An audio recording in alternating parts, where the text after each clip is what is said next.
Thank you, everybody. Thanks for the warm welcome.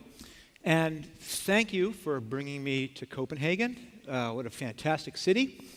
But I'm not going to talk about Copenhagen today. I'm going to tell you about a different favorite city of mine, which is Dallas, Texas.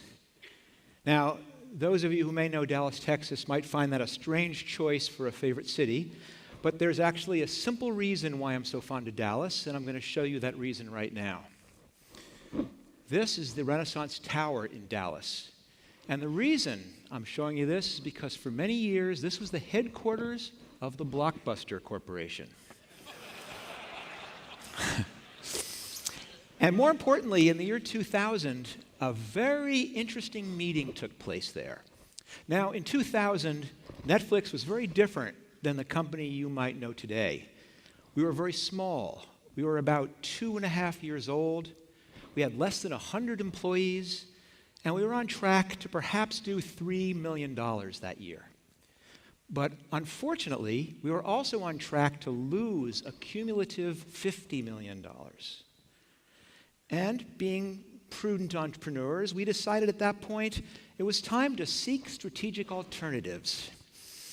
And the obvious strategic alternative was Blockbuster.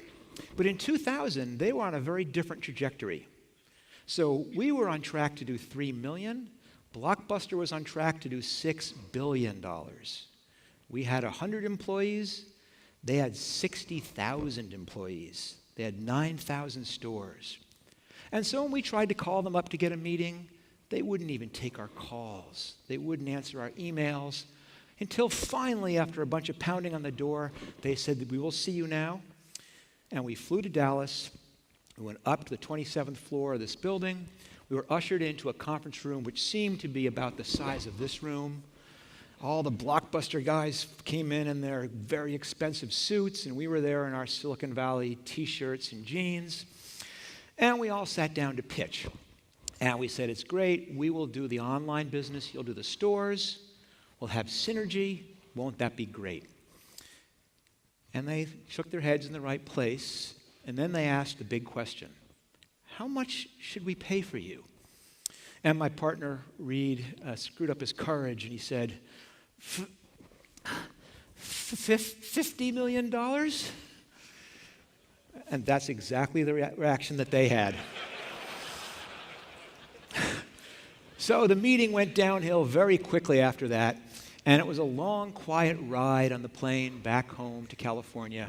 And I remember so distinctly sitting there quietly, just thinking, oh, now we're going to have to kick their ass. What it says is that you never know where the people who take you down are going to come from. They probably look nothing like you.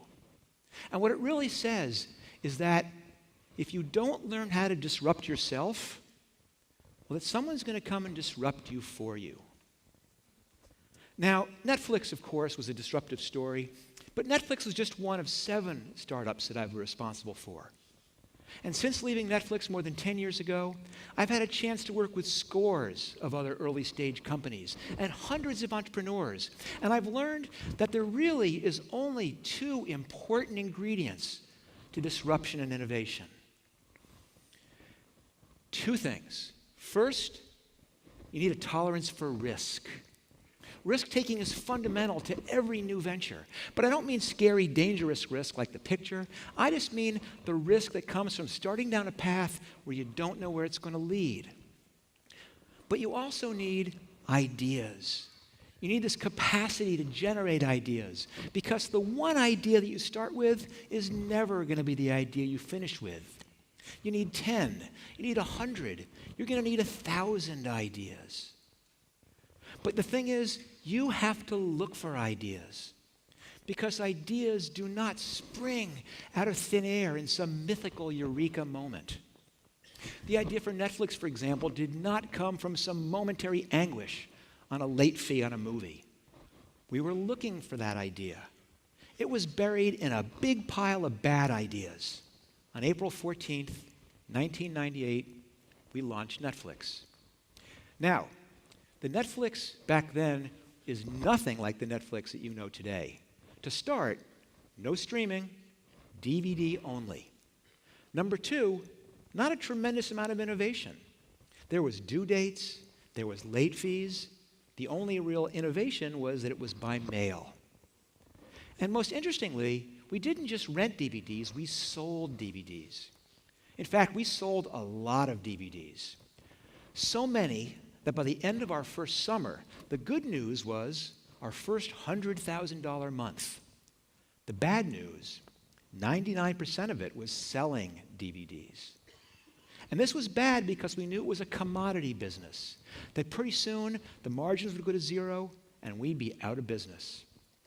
But rental, that was even worse because we couldn't get anyone to do it. And worst of all, doing both at the same time was brutally difficult.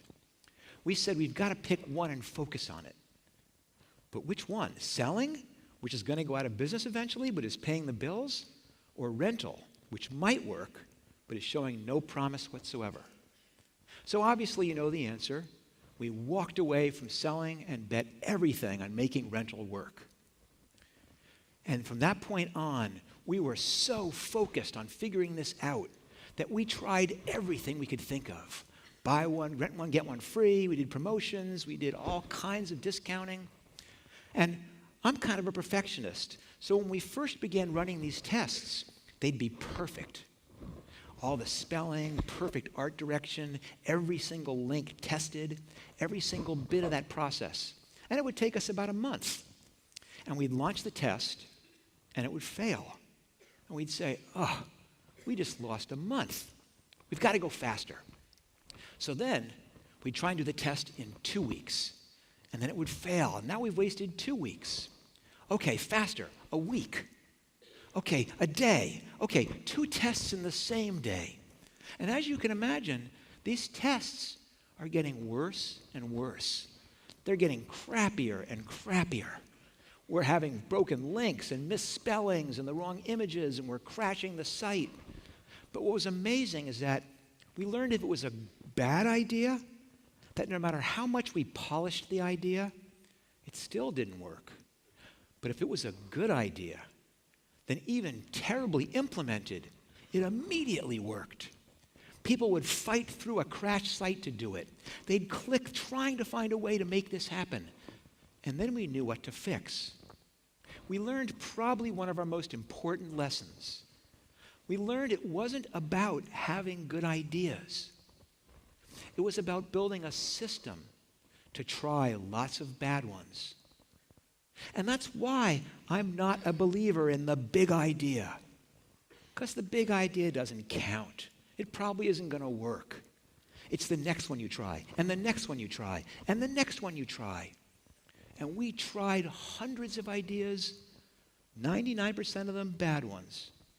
How did you come up with the name Netflix, which should be Netflix tonight? Everybody knows the name now. It's almost like Apple.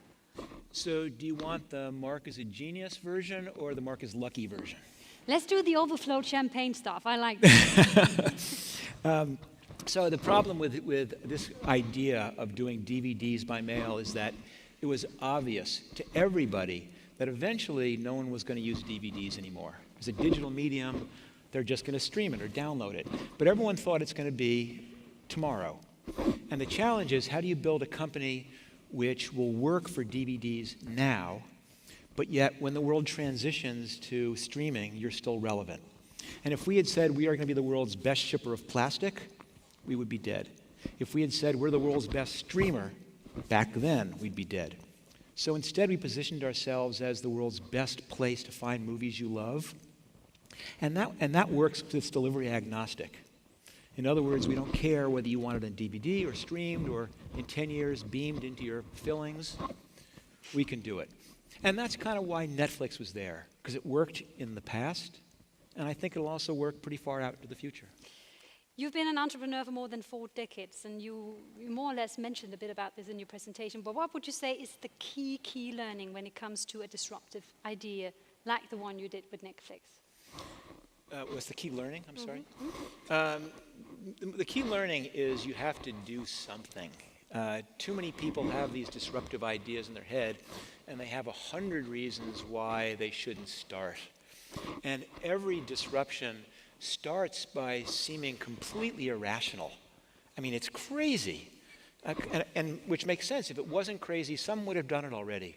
But someone has to say, let's just try it. Let's just see what happens. And almost every big innovation starts that way. Pardon me. Which is why large companies sometimes have a hard time getting started.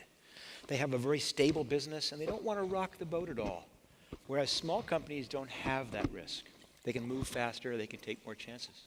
As you mentioned, you're not afraid of failure, but I'm just wondering, what would you say has been your biggest failure and what did it teach you?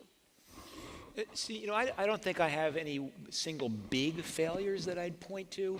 I have a collection of several thousand small failures. That counts too. It does. And, I think one of the skills is being able to take small incremental risks, especially now.